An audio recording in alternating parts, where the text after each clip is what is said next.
Colorado Territory, 1870. The frost-tipped mountains of the Colorado Territory loomed in the distance as Archer West cinched the saddle on his chestnut mare. Dawn had barely broken over the rolling hills of the Double Ace Ranch, and already the 25-year-old cowboy had cataloged a dozen tasks needing attention before sundown. 6 months he'd been here, riding for Old Man Miller, and still the work seemed endless. "No rest for the wicked," he muttered, adjusting his hat against the morning sun. The other hands were stirring in the bunkhouse, but Archer had developed the habit of rising before them. Solitude suited him. In the quiet moments before the ranch awakened, he could almost forget the weight he carried, the memories that rode his shoulders like unwanted passengers. A good man protects what matters by keeping his distance. This mantra had governed his life since the war. At 20, he'd returned from fighting with scars both visible and hidden, convinced that a man who'd seen what he had deserved no place at a family table. The frontier was for men like him, rootless, hardened, and alone. Ranch foreman Hollies appeared at the corral fence, interrupting Archer's thoughts. "Checking the north pasture today." Archer nodded. "Miller wants those strays brought down before the weather turns." "Take provisions, there's talk of early snow." Hollies scratched his graying beard. "And check that old barn up there while you're at it. Miller's considering using it for the winter herd if it's sound." The north pasture lay at the outer boundary of the Double Ace, a good 3-hour ride from the main house. Archer packed his saddlebags with jerky, hardtack, and coffee, enough for an overnight stay if necessary. As he mounted up and rode out, the familiar emptiness settled in his chest. 6 years of drifting from ranch to ranch, never staying long enough to form attachments. It was safer that way. The day unfolded beneath a sky threatening snow, clouds gathering like wool above the mountain peaks. Archer located 4 strays by midday and guided them toward the lower pastures. The wind picked up as afternoon waned, carrying the unmistakable scent of approaching winter. By dusk, the promised storm was rolling in. Thick clouds obscured the mountains and the temperature dropped sharply. The abandoned barn appeared on the horizon just as the first snowflakes began to fall, a weathered structure nestled against a hillside, long forgotten by most of the ranch hands. "Just in time, girl," Archer told his mare, dismounting and leading her toward the shelter. The barn's door hung askew, creaking in the rising wind. Inside, the space was surprisingly intact. Old hay filled one corner, and the roof, while patched in places, appeared sound enough to withstand the night's weather. Archer unsaddled his horse, rubbing her down and ensuring she had hay before seeing to his own comfort. He built a small fire near the barn entrance where the smoke could escape through gaps in the worn boards. As darkness fell completely, the storm intensified, snow driving horizontally past the doorway. Archer wrapped himself in his bedroll near the fire, listening to the wind's mournful howling.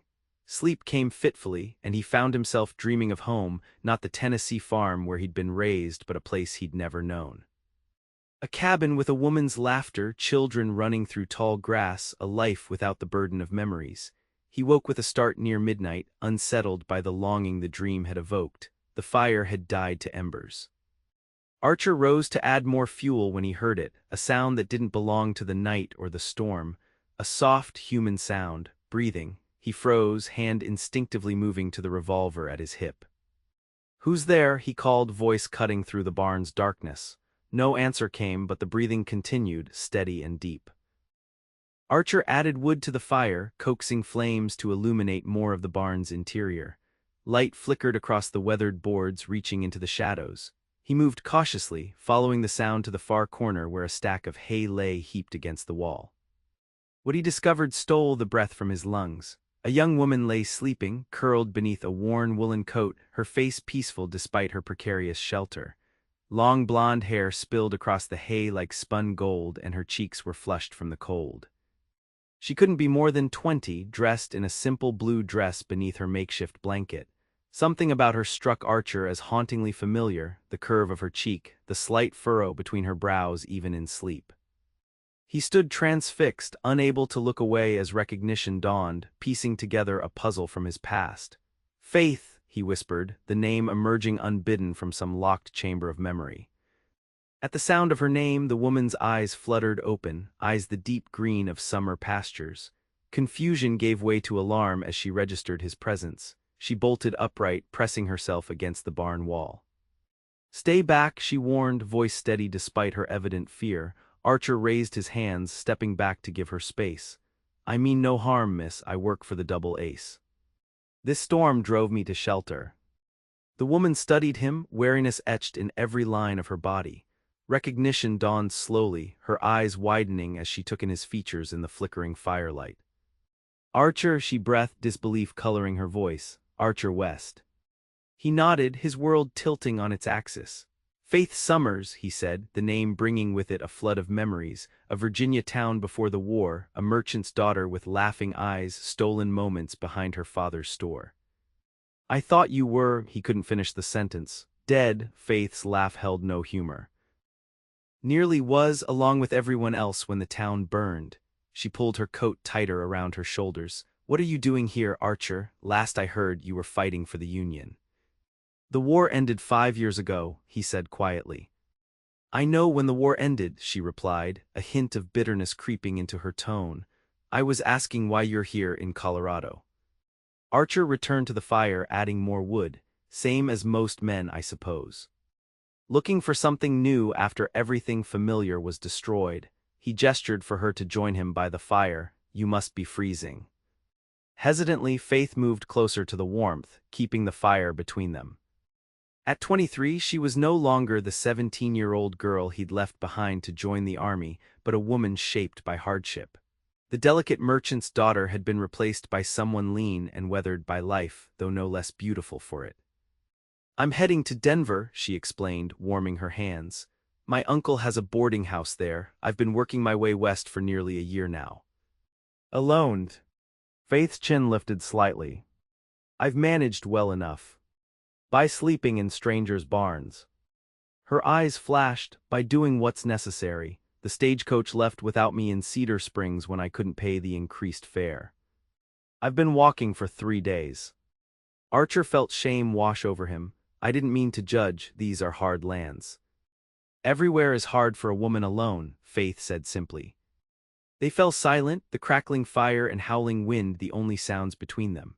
Archer found himself stealing glances at her, still unable to believe that Faith Summers, the girl whose memory had haunted him through battlefields and lonely trails, sat across from him in an abandoned barn in the Colorado wilderness. "I thought you died when Millfield burned," he finally said. "After Gettysburg I wrote to you, the letter came back marked town destroyed." Faith's expression softened slightly. "We fled before the worst of it. Father moved us to Maryland to stay with relatives." She paused, studying the flames. "He died 2 years later, consumption." "I'm sorry." "Life happens as it will," she said with resignation beyond her years. "Your family?" Archer shook his head. "Farm was seized for taxes while I was away. Mother had already passed. My brother Thomas headed to California." The night deepened around them, the storm showing no signs of abating. Archer offered Faith jerky and hardtack from his provisions, which she accepted gratefully.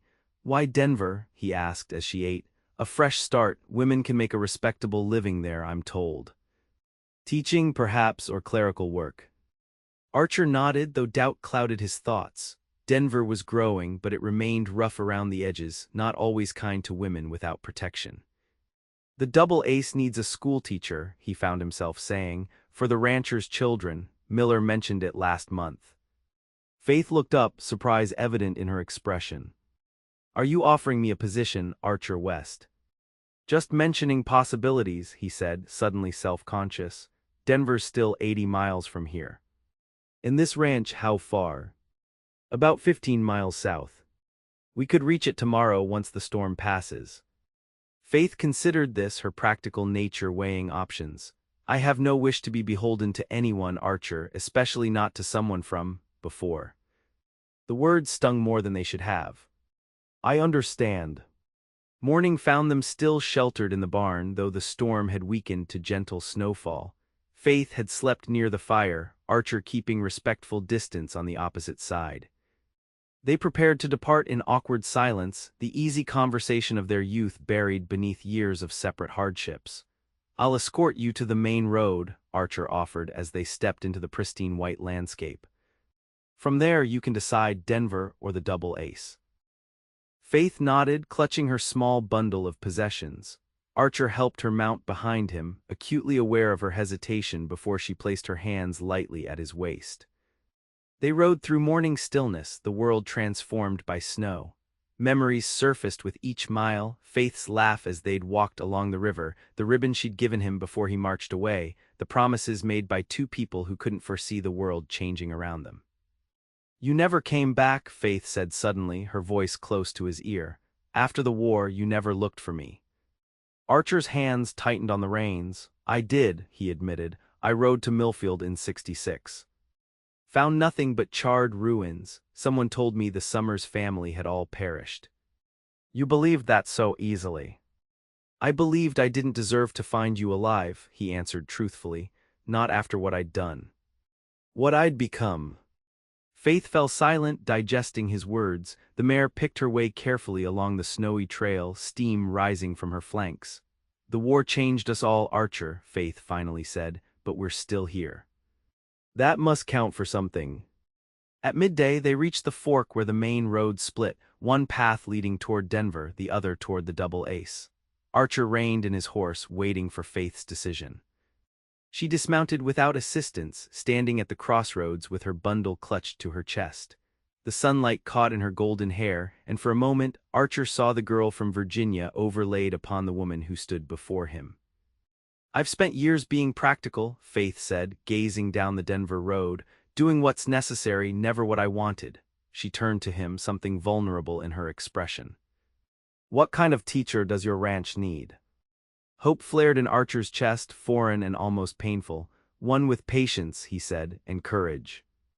"I have both in abundance," Faith replied with the ghost of a smile. "Though I'll require proper lodging, no more barns. Miller's wife will see to it. She's been campaigning for a schoolhouse since spring." Faith nodded, decision made. "Very well. The Double Ace it is, for now." The ranch welcomed Faith Summers with cautious curiosity. Mrs. Miller, a robust woman with a practical nature, took immediate charge of the newcomer, installing her in the small cabin reserved for visiting relatives. "We'll have the schoolhouse ready within the month," Mrs. Miller promised. "Until then, you can teach in the main house parlor. We have 8 children of schooling age within riding distance." Archer kept his distance in the days that followed, watching from afar as Faith established herself. The children responded well to her firm but gentle approach, and even the most skeptical ranchers approved of her no-nonsense methods. Life fell into a new rhythm. Archer continued his duties, riding fence lines and tending cattle, while Faith built her small school. They crossed paths occasionally, at Sunday dinners in the main house or community gatherings, exchanging polite words that revealed nothing of their shared past. 2 weeks after Faith's arrival, Archer found himself repairing the cabin's leaking roof during a rare afternoon off. He worked methodically, replacing damaged shingles while Faith conducted lessons inside. When the children departed, Faith emerged to find him still at work. "You needn't do this," she called up. "I mentioned it to Mr. Miller just this morning." "No sense waiting," Archer replied, hammering another shingle into place. "Winter's coming on proper now." Faith watched him work, arms crossed against the November chill. "Why are you really helping me, Archer?" He paused, considering the question. "Because I can," he finally answered. "And because I should have done more back then." "The war wasn't your fault."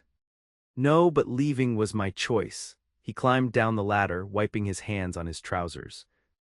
"I was young and foolish, thinking I'd march home a hero."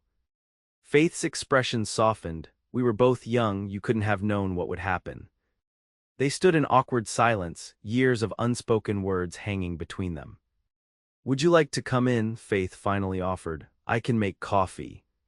Inside the modest cabin, Archer sat uncomfortably at the small table while Faith busied herself with the stove. The space was neat but sparse, a bed with a patchwork quilt, a trunk presumably containing her few possessions, shelves lined with borrowed books. "You're good with the children," he observed. "They respect you." "Children recognize honesty," Faith replied, placing a steaming cup before him. "They know when someone truly sees them." "Is teaching what you wanted?" "Before everything changed." Faith sat across from him, cradling her own cup. I wanted a family, she said simply, a home with children of my own. Teaching was never the dream, just a practical alternative. The admission hung in the air between them, heavy with implications. Archer stared into his coffee, remembering the young man who'd once promised to make a life with the merchant's daughter. And now, he asked, meeting her eyes. Now I take each day as it comes, Faith answered. Dreams are luxuries when survival takes precedence. As winter settled over the Colorado Territory, Faith's summers became an integral part of the Double Ace community. The promised schoolhouse was completed before Christmas, a sturdy single-room building with a proper stove and desks crafted by the ranch carpenter. Archer found reasons to be near her, fixing fences near the schoolhouse, offering rides during particularly cold afternoons, bringing fresh-cut firewood to her cabin. Each interaction chipped away at the walls between them, revealing glimpses of the people they had once been.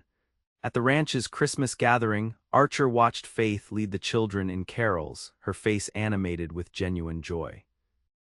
The stiffness that had characterized her early days at the ranch had softened, replaced by a cautious happiness that transformed her. Quite a woman, that teacher, Hollis remarked, following Archer's gaze.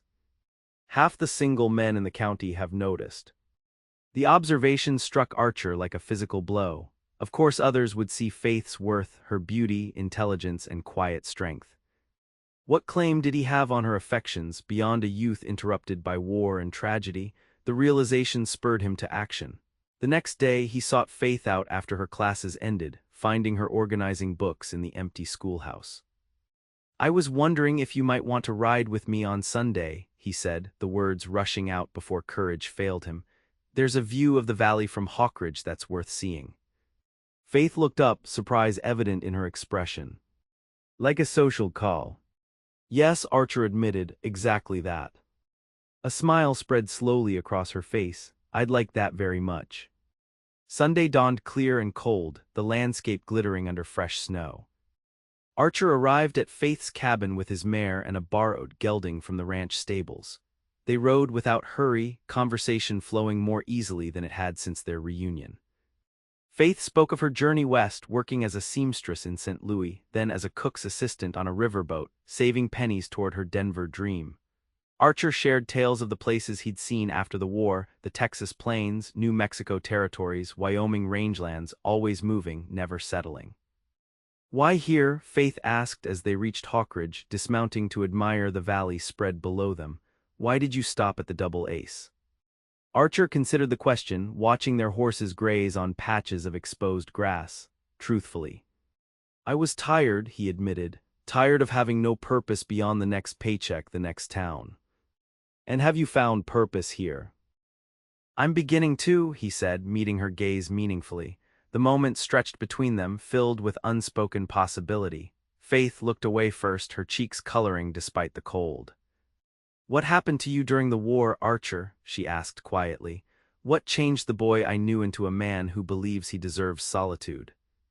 The question pierced his carefully maintained defenses. I killed men, he said simply. Not in the heat of battle, but coldly, deliberately. I scouted for my regiment, which meant identifying targets, leading night raids. Faith listened without judgment as he continued. There was a farm near Petersburg. Confederate officer was using it as a headquarters. My information led to an artillery strike. Archer's voice grew hollow. Afterward, I found out there had been a family inside, children. It was war, Faith said gently. Terrible things happen in war. That doesn't absolve me, Archer replied. I returned home believing the blood on my hands made me unfit for a normal life, for love. For family. Faith stepped closer, her green eyes searching his face. And now, do you still believe that? I believed it until I found you sleeping in that barn, he admitted. Until I realized that despite everything, despite believing you were lost to me forever, there you were, like a second chance I never thought I deserved. Faith reached out, her gloved hand coming to rest against his cheek. Perhaps neither of us got what we deserved, Archer. Perhaps that's not how life works. He covered her hand with his own. What if it's not too late for us, for what we once promised each other? That would depend, Faith said carefully, on whether those promises still hold meaning for both of us. They do for me, Archer said with quiet certainty. They always have. The weeks that followed transformed them both. Archer courted Faith properly, with the entire community watching their blossoming relationship with approval. Sunday rides became a tradition, along with shared meals and long conversations by the fire in Faith's cabin. February brought both bitter cold and the threat of change. A letter arrived for Faith from her uncle in Denver, offering the position she had originally sought, teaching at a reputable girls' school with comfortable accommodations provided. She found Archer repairing tack in the barn, her expression troubled as she handed him the letter. He read it in silence, dread building with each word. "It's a good opportunity," he said finally, returning the paper. "Better than teaching ranch children in a one-room schoolhouse." "Is that all you have to say?" Faith asked, disappointment evident in her voice. "What would you have me say, that I don't want you to go?" "That would be selfish." Faith's eyes flashed with anger. "It would be honest. After everything we've shared these past months, I thought," she broke off, turning away, "I thought perhaps you had overcome your belief that you don't deserve happiness." "Faith." "No," she interrupted. "I won't make this decision for you, Archer. I've spent too many years allowing circumstances to determine my path." She straightened her shoulders. "I care for you more than I thought possible after everything we've lost. But I won't build my life around a man who still sees himself as unworthy of love." She left him standing among the saddles and bridles, her words echoing in the empty barn. That night Archer rode alone to the north pasture, seeking the solitude he had once craved but now found hollow. The abandoned barn stood as he had left it months ago, a silent witness to the moment that had changed his life. He dismounted, walking the perimeter of the structure. Inside, the spot where Faith had slept remained visible, the hay long since scattered but the memory vivid. He had found her here against all odds. What kind of man would let such a miracle slip away because of past ghosts? The answer came with startling clarity: a coward, not the brave soldier he'd once been, but a man afraid of living fully because it meant risking loss again. Dawn found him riding back to the main ranch, purpose driving him forward. Faith would be preparing for morning lessons, and he had no right to interrupt her work. Instead, he sought out Miller in his office. "I'd like to purchase the north section," Archer said without preamble. "The land with the old barn." Miller looked up from his ledgers, surprised. "That's rough country west, not much good except for summer grazing." "It has potential," Archer insisted, "with work." The older man studied him thoughtfully. "This wouldn't have anything to do with our schoolteacher considering a position in Denver, would it?" "News traveled fast on a ranch. It has everything to do with that," Archer admitted, "but it's also about putting down roots. Something I should have done years ago." Miller named a fair price and they shook hands on the deal. "You'll need help restoring that old barn," the rancher noted, "and building a proper house." "I'm counting on it," Archer replied. "And hoping I won't be building alone." Faith was dismissing her students when Archer approached the schoolhouse the following afternoon. She acknowledged him with a polite nod, her manner cool since their confrontation. "May I speak with you?" he asked as the last child departed. "Of course," she replied, busying herself with organizing papers on her desk. Archer removed his hat, turning it nervously in his hands. "I've purchased land," he began. "The north section where we met." Faith's hands stilled. "Why would you do that?" "Because that's where my life began again," he said simply. "In that barn, finding you when I thought all connections to my past, to my heart, were gone forever." He moved closer, willing her to meet his gaze. "I've been a fool, Faith, believing that the pain of war made me unworthy of happiness. Using solitude as protection against loss." He took a deep breath. "I love you. I loved you before I left for war, and I love you now not as a memory or a ghost but as the remarkable woman you've become." Faith finally looked up, her expression guarded. "What are you saying, Archer?" "I'm asking you to stay, not just at the Double Ace but with me. I'm asking you to help me build something on that land, a home, a life, the future we once dreamed about." "You're proposing." "Yes," Archer said firmly. "I am. I can't offer Denver's comforts or security yet, but I can promise to work every day to create a life worthy of you." Faith's composure faltered, tears gathering in her eyes. "How do I know you won't retreat back into that solitude when life becomes difficult, when the memories return. Because I've learned that the memories are bearable when shared, he answered, taking her hand. Because I've discovered that a life without love isn't protection, it's just existence. Faith studied their joined hands. The children need their teacher, she said softly. They do, Archer agreed, heart sinking. So I couldn't possibly leave before summer, Faith continued, a smile breaking through her tears. And by then there should be proper accommodations on your land. I refuse to live in a barn again, Mr. West. Joy surged through Archer as her meaning became clear. Is that a yes? It's a yes, Faith confirmed, stepping into his embrace, though I expect regular progress reports on our home's construction. Weekly, he promised, holding her close. Daily if you wish. Faith laughed, the sound warming him from within. Bi-weekly will suffice, I am a busy teacher after all. Spring arrived with renewing purpose. Archer divided his time between his duties at the Double Ace and work on his new property.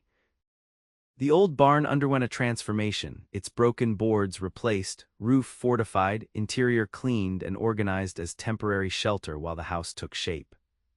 Faith rode out each Sunday to inspect his progress, offering suggestions and encouragement in equal measure. They picnicked beneath budding trees, making plans and rediscovering each other with every conversation. Will you miss teaching? Archer asked one afternoon as they sat beside the foundation of what would become their home. Who says I'll stop? Faith replied. Our children will need education and perhaps others nearby. A small school could operate from our home until the community grows. Our children, the words filled Archer with quiet wonder. You've thought this through. One of us should, she teased, leaning against his shoulder.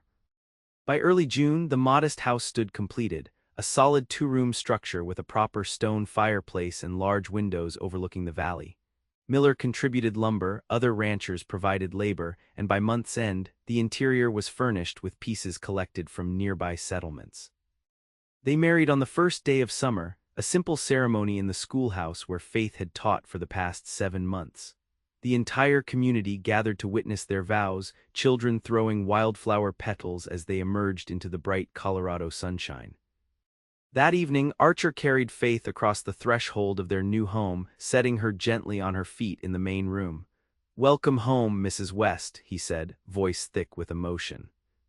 Faith turned slowly, taking in the space they would share, the sturdy table where they would take meals, the shelves already lined with her books, the handcrafted rocking chair positioned near the hearth.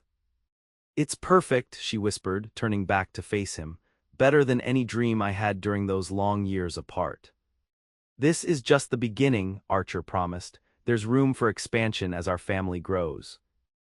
More bedrooms, a proper kitchen. Faith silenced him with a kiss. We have time, she murmured against his lips, all the time we need. Later, as moonlight streamed through the bedroom window, Faith traced the scar on Archer's shoulder, a souvenir from Gettysburg he'd carried all these years. Do you still believe you don't deserve happiness? She asked softly. Archer covered her hand with his own. No, he answered truthfully. I believe now that happiness isn't something earned or deserved, it's something built day by day with the person you love. Even on a harsh frontier. Especially here, he said, gathering her closer. Because here, we appreciate its value all the more. Faith settled against him, her heartbeat steady against his chest. I used to dream of finding you again, she confessed. During those years after the war when everything was uncertain. I would imagine turning a corner in some town and seeing you there. Instead, you slept in my barn, Archer said with a chuckle. Our barn, Faith corrected, and thank goodness for that snowstorm.